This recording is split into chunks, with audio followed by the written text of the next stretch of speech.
കർണാടകയിലെ ഹാസൻ ജില്ലയിലാണ് ശ്രാവണബലഗോള എന്ന ചെറു നഗരം. മൈസൂരു നഗരത്തിൽ നിന്നും 155 കിലോമീറ്റർ അകലെയാണ് ശ്രാവണബലഗോള സ്ഥിതി ചെയ്യുന്നത്.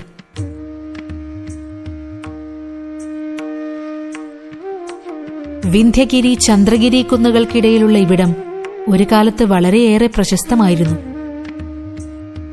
ഈ പ്രദേശത്തിന് ശ്രാവണബലഗോള എന്ന് പേര് വരാൻ കാരണം നഗരമധ്യത്തിലുള്ള ധവള നിറമാർന്ന ഒരു തടാകമുള്ളതുകൊണ്ടാണെന്ന് കരുതപ്പെടുന്നു.